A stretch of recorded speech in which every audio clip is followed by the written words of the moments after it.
Alright, Shalom, all praise unto Yahweh Shemi Al Shai, double honors to the apostles of GMS, honors your brothers that be pushing this truth in sincerity. So this is going to be a quick video. I know brothers have probably touched on the topic, like I can see from the suggestions right here, that different brothers have already gone into the topic. But I'm going to do this this video right quick as well, okay? And pretty much you have a situation out here, okay, where Esau, okay, the rulers that be, as pursuant to the book of Job 9:24 chapter, the wicked that are in rulership right now, okay, they know that there's a certain amount of judgment that's going to be played out upon them. Why? Because they took the Negroes, Hispanics, Native Americans, the Mosai's favorite people, okay, involuntary, all right, by way of the intentions of servitude, right, from the interiors of West Africa where they had fled, okay, right, from out there within Europe, because actually the first slave ships did not come from Africa. They came from out there within, I believe it was Spain or Portugal, okay, and they sent them on the good ship Jesus, I believe was the first slave ship. But that's a different story for a different day, okay. So the Most High had it to where our enemies, Esau, took our people involuntary, okay, for the purpose of servitude, to be slaves, okay, to be in hardcore bondage, okay. All right. In fact, the scripture goes as far as saying when the Most High is going to take us out of this hardcore enslavement that we're in, okay, that the Most High was going to give us perfect rest. In other words, we're not in a state of being in a perfect race, a perfect rest. Okay, but what you have here is a situation where certain individuals out there within the so-called black stratosphere, okay, that have got certain goodies from Esau. That's why the scripture says that a gift destroyeth the heart, man.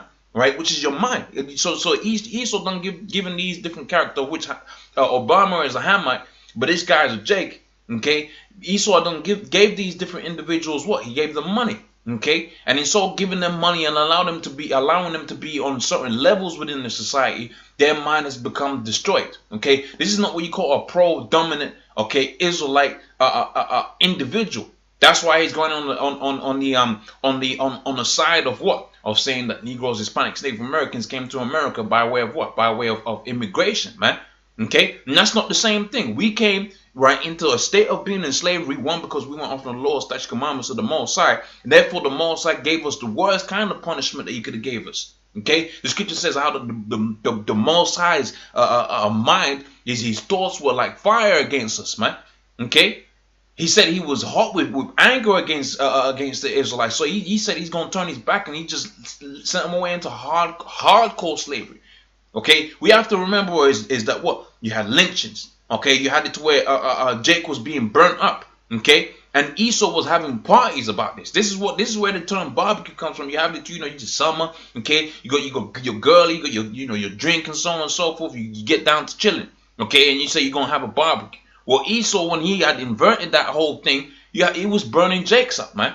Okay, if I remember the story of or the origins of that barbecue story correctly, I may be incorrect in that. All right, I'll take it if I'm incorrect, but the fact of the matter is this: they were having damn near parties when they had it to where Jake, or they accused of Jake of doing something, and they would have burned him up, man, or chopped off his manhood and lynched him or hanged him. Okay, this is what we're talking about right here. Okay, but the Most High was justified in doing that because what? We went off on these laws, statute, commandments, and therefore we went into a state of being in hardcore slavery. Now let's read that within the scriptures right here. Okay, so this is the book of Deuteronomy, 28th chapter and the 68th verse. So it says here, okay, and the Lord shall bring thee back into Egypt. Egypt is a word that's synonymous with slavery. Okay, again with ships. Okay. All right, so he was going to go back into Egypt. So what was he doing in Egypt? He was catching hardcore slavery. The Israelites were catching hardcore slavery. The scriptures talks about how when a new Pharaoh who did not know the Israelites, who didn't know Joseph, was it Joseph? I believe it was Joseph. Who didn't know Joseph, who didn't know the Israelites. All right, when he came up into a certain rank and a certain position, he did what? He increased the burdens upon the Israelites because why? Because he saw them increasing.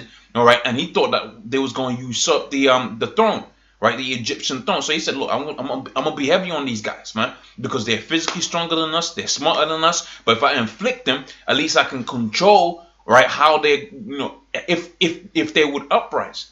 And therefore they will control them in such a way that they was not going to uprise. So they started afflicting them. But what happened then? You had it to where the Most High had it to where we increased. And that's the same thing that's happening now, but on a spiritual sense. Because why? Because this is this is being afflicted.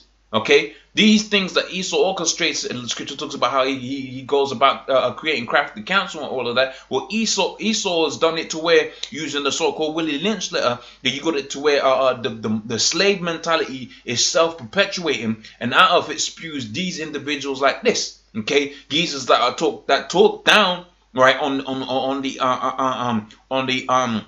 the involuntary servitude that he was made to serve under Esau. Okay, they bring it down to a level to where they can, go back and forth and damn near laugh about it, man. Well, see, the Most High ain't laughing about it. That's why when we go into the book of Revelations, the 13th chapter right here. Okay, let's go to the book of Revelations, the 13th chapter right quick. Okay, and we're gonna be in the 9th verse if the PC allows me to do that, because it's got a demon on it. Okay, never been this slow before. So let's go to the book of Revelations, the 13th chapter and the 9th verse. Let's see what the scripture says as pertaining to Esau, all right, and taking us into captivity, man. Let's see what the scripture says about that. Okay, so Revelations, the 13th chapter and the 9th verse. Okay, what the hell is going on? Okay, Revelation 13 and 9. Okay. And this is dealing with what you've seen here, over here within the book of Deuteronomy, the 28th chapter and the 68th verse, where it says what? The Most High was going to put you back into slavery by way of slave ships. Thou shalt see it no more, and there you shall be sold to your enemies for bondmen and bondwomen. Right? No man shall buy you. No one was going to come up. You ain't going to get no Ben Carson or Martin Luther King or Obama or Marcus Garvey was going to rise up in the ranks, and he was going to deliver the people like Moses did on this, that, and the third, because that's what Jake's looking for. They're looking for some leaders. But see, the Mosai said the teachers weren't going to be removed into a corner anymore, and the teachers was going to do what? He was going to teach you about the name of the Lord. He was going to teach you about the doctrine, the scriptures, and you was going to get into the scriptures, and by way of believing on your house, when he returned, right, as pursuant to the book of Isaiah, the 63rd chapter, as pursuant to the book of Revelations, as pursuant to books like Acts and so on and so forth. I believe it's Acts, the 1st chapter, around about the 5th verse, right, when he talks about how he was going to return with the chariots and so on and so forth. Why is he returning with a mighty host, right, to afflict this place, to judge this place for having the Negroes, Hispanics, Native Americans in slavery, man? Right, that's spoken about within the book of Zechariah, the 2nd chapter and 8th verse. How that he that toucheth you touches the apple of the Most High's eye, man. And it's so touching the pupil of the Most High's eye. What you was going to get judged for that, and that's what we're going to read about right here in the book of Revelations, the 13th chapter and the 9th verse. Okay, so Revelations 13 and 9, it says, "If any man have an ear, let him hear." So that means to say what? That this individual doesn't have an ear. Okay, this Ben Carson individual doesn't have the ear, man. He doesn't have the spiritual ear, because what? Because if he had the spiritual ear, he will go into the scriptures and he will find out that what? That the same people that put you into captivity, and we can see that as the final scripture here in the book of Isaiah, the 14th chapter. Okay, the same people that put you into captivity, they was going to go into captivity as well, man. Right? Because it was what? It was the Lord's righteous judgment against them for afflicting his people. So if he was of a spiritual mind, if he was spiritually discerned, guess what? He was gonna do what? He was gonna understand that. He was gonna apply what King David said, that wherewith the scripture says, "Don't I hate them that hate thee, O Lord." So if these individuals have put you into slavery, well, guess what? Because we are the pupil of the Most High's eye, okay? They have directly offended the Most High. So he would have had the same spirit about the Most High's people going into captivity as King David would have done, as all the great leaders of the scriptures would have done. Okay, because why? Because they were spiritually discerned. So their whole mentality, their whole focal point was what? The Lord's going to deliver his people, and he's going to put the oppressor into chains, man. And we're going to see that within the scriptures right quick. Okay, so Revelations, the 13th chapter and the 9th verse, it says here, "He that leadeth into captivity shall go into captivity. He that killeth with the sword must be killed with the sword." That's what the scripture says, and that's all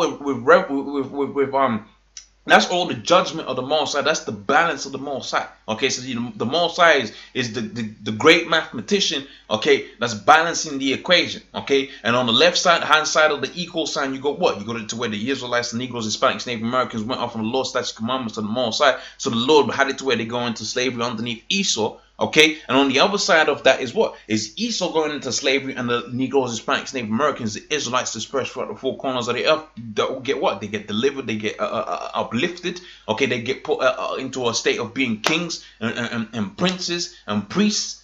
Okay, right? The gods, okay, living in it like Thor or something like this, man.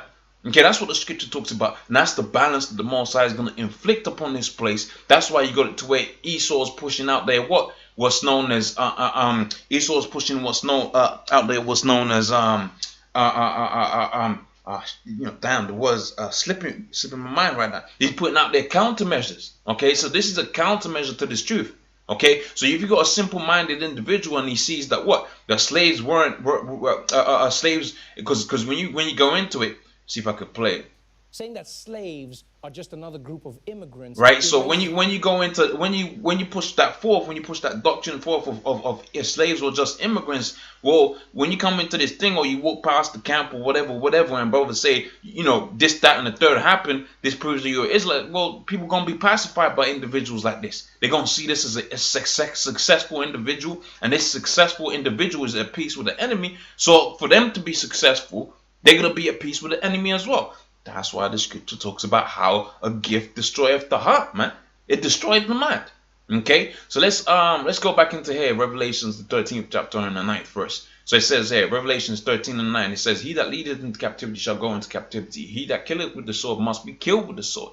Here is the patience in the face of the saints." And another scripture that comes to mind is the book of the 2 Thessalonians 1 and 6, where it talks about how the Lord was gonna have the Lord. It says that it is a righteous thing with the Most High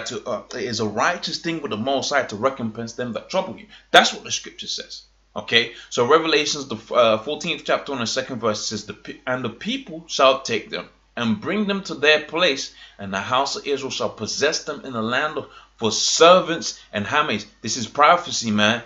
Okay, this is prophecy. This guy, what he's dealing with is not only unspiritually discerned, but it is also against the scriptures, man. So he's coming up against the Most High because he's saying, look, it was all right. We was just immigrants. So therefore, he's saying, look, don't worry about that. The Most High ain't gonna deliver you from that state of being in slavery. You could be successful like me, okay, and suck up to Esau all day long. Okay, and then you could be as successful as me. Well, see, we don't want to be as successful as you. We want to be, as what the scripture says here within the book of Isaiah, the 14th chapter, in a state where we're going to possess our possessors, man. Okay, so it says here, "The house of Israel shall possess them in the land of the Lord, and for servants and handmaids, and they shall take them captives, whose captives they were, and they shall rule over their oppressors." That's what we're looking for right there, man. Okay. And here it is. This is the scripture I quoted earlier. It says, "And it shall come to pass in that day that the Lord shall give thee rest from thy sorrows, from thy fear, and from thy hard bondage wherein thou was made to serve." Man, does this individual know about this scripture? Okay, does he know about this scripture right here? The scripture says here that when we was gonna possess our possessors, that's when we was gonna have peace and rest, right, from our sorrows, and that's where we was gonna have rest from our hard bondage, where we was made to serve, man. Okay, so you get the picture, man. Pretty much with that, I'm gonna say double honors to the apostles of GMS. Honestly, brothers that be pushing this truth and sincerity. And I hope you brothers were edified. Okay, I'll see you, Lord's will, on the next one. Shalom.